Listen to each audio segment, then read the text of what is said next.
I recently stumbled upon this rule, the 80-20 rule, and it kinda broke my brain.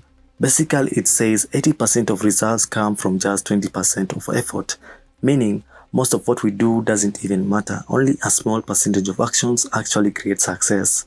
And the more I thought about it, the more I realized this rule explains everything. It explains why Messi moves like he's barely trying but dominates the field, while Ronaldo has to fine-tune every inch of his body to keep up.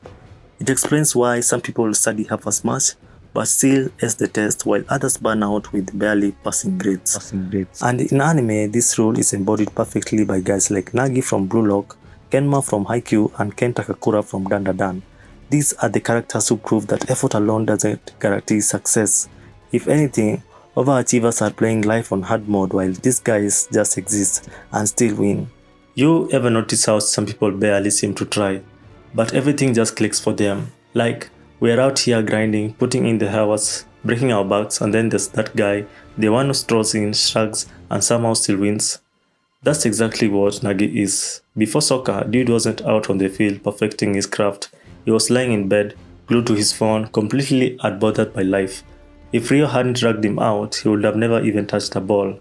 And yet, the second he steps onto the field, he's pulling off insane goals like it's nothing. But here's the thing. This is just raw talent. Nagi embodies something a lot of people don't realize. Most of us waste our energy on things that don't matter. While players like Isagi and Boru overanalyze and micromanage every move, Nagi just reacts. He's not thinking about how much effort he's putting in, he's focusing on the few key moments that actually matter. And that's why he makes soccer look effortless. And it's not just him. Take Kenma from Haikyuu. If you have watched Nekoma play, you know the guy barely looks like he even wants to be there. While Hinata and Kageyama are out there sweating buckets, Kenma plays at its own pace, slow, calculated, completely unfazed. But that's what makes him so dangerous. Kenma doesn't rely on raw athleticism. Instead, he conserves his energy, waits for the right moment, and then makes the perfect play. Just like Nagi, he's not wasting effort, he's using as little as possible to get the best results. And then there's Ken Takakura from Dandadan. This dude, he doesn't train, he doesn't scheme, and he sure as hell doesn't overthink. He just stands there, deadpan pissed off, looking like he wants to be anywhere but here. And yet, when it's time to throw hands, he obliterates everything in his path with minimal effort. These guys all follow the same unspoken rule.